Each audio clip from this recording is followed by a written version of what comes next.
Welcome to the Finely Tuned Infrastructure Podcast by Rhythmic Technologies. Today, we're looking at something that honestly seems simple on the surface but gets complicated fast: cloud managed services.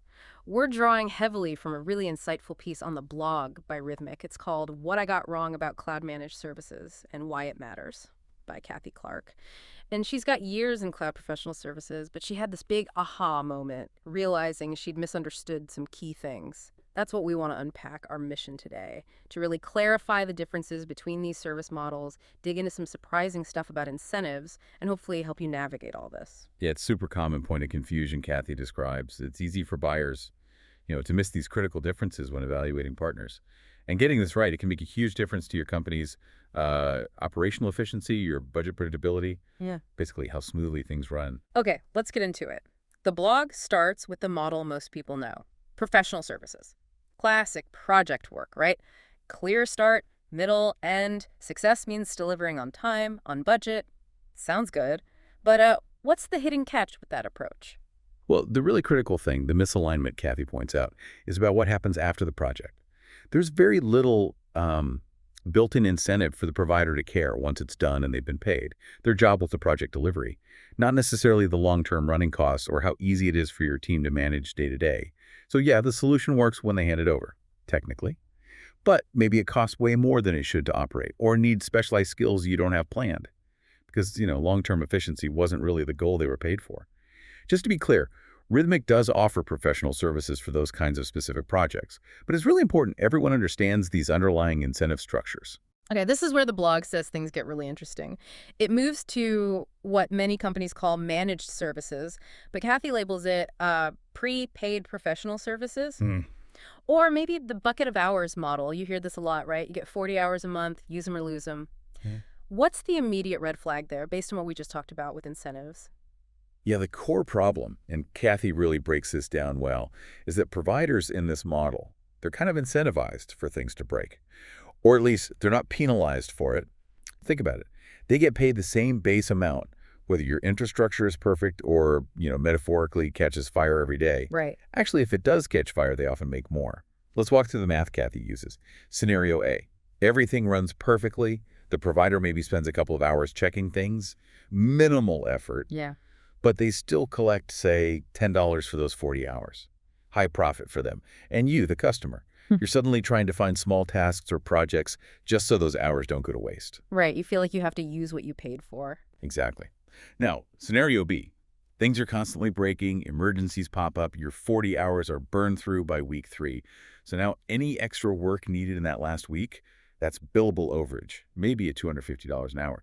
So that $10K base fee suddenly becomes $12Ks for $10, even more profit for the provider. Wow. So problems can actually be good for their bottom line in that model. Precisely. And think about the behavior that encourages.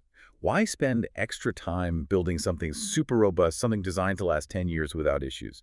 If it breaks down in 2 years, that just means more billable hours down the line. Every hour they spend making something truly bulletproof now is an hour they can't bill fixing something else later. That's a really problematic incentive structure. It really is. And the burden falls on you, the customer. You hire them because you don't have the time or maybe the deep expertise in-house.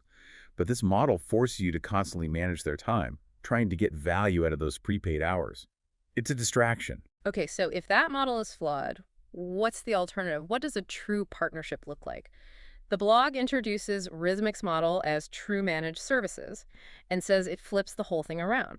Rhythmic's approach is clients pay a flat monthly fee, and the goal is simply to keep their cloud infrastructure running, period. How does that simple change affect the incentives? It completely changes the game. It fundamentally aligns the incentives. With a flat fee, Rhythmic is basically betting on its own competence. They make a promise, we'll keep this running reliably for $6 a month. So the better they build it, the more stable it is, the less time they have to spend fixing it, the more profitable they are. Okay, so efficiency for them equals profit. Exactly. The math completely flips. They're now incentivized to make a significant upfront investment. We're talking really solid architecture, smart automation, using the right tools, maybe even AI where it makes sense, proactive monitoring, anything that prevents problems later. Think back to the bucket model.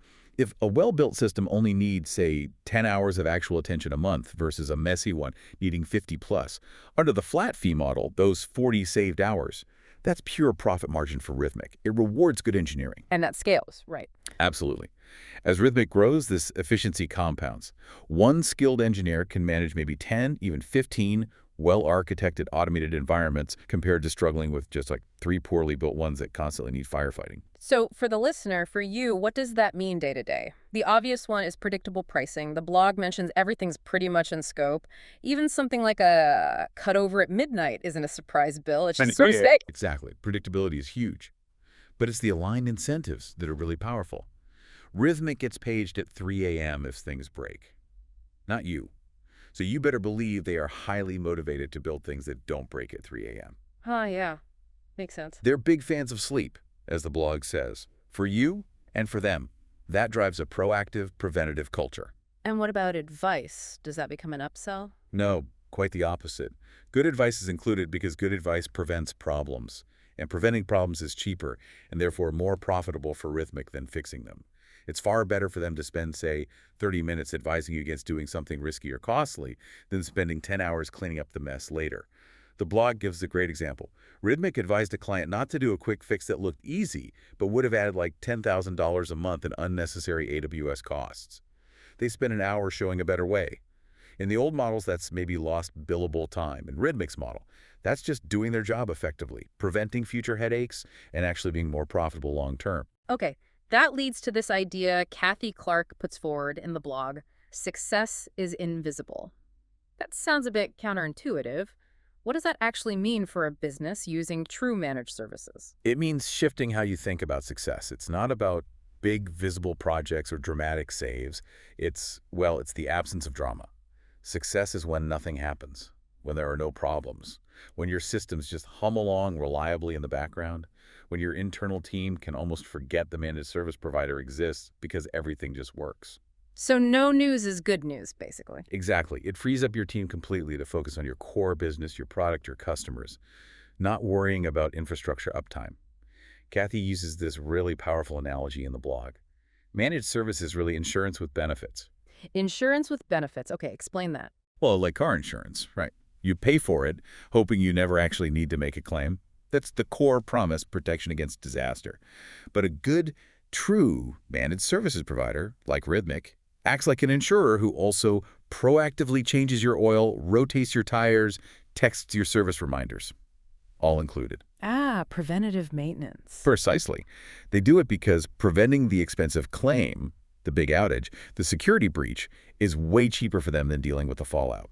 It turns infrastructure from a potential headache into just a reliable utility. So if listeners are out there evaluating providers, trying to figure out if they're getting true managed services or just, prepaid professional services in disguise, how can they tell? What are the giveaways? The blog offers 2 really practical pieces of advice, sort of litmus tests. First, look for aligned incentives. Always ask yourself, how does this provider make money? Do they profit more when things are stable and quiet, or when things break and require emergency hours? If their profitability goes up when you have problems, that's a huge red flag. You want a partner whose success is tied directly to your stability. Okay, check the incentives. What's the second piece of advice? Second, test the advisory component. This one's clever. In your very first meeting, ask a genuinely complex technical question, something specific to your environment or a challenge you anticipate. Then just listen to the response. Do they immediately start talking about needing billable consulting time or scoping a separate project just to explore the question? Or do they just try to answer it? Do they offer real insight, share potential approaches, maybe even sketch out a solution right then and there as part of the conversation? How they handle that direct technical challenge without immediately reaching for the meter tells you volumes about their model and whether they see themselves as a partner or just a time seller.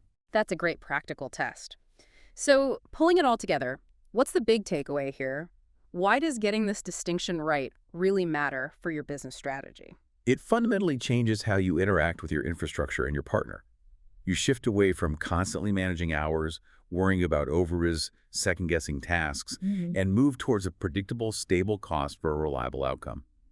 It lets your team focus 100% on what actually drives your business forward, your product, your services, your customers. Less time managing the managers, more time building the business. Exactly. And because of that economic alignment, you get proactive improvements.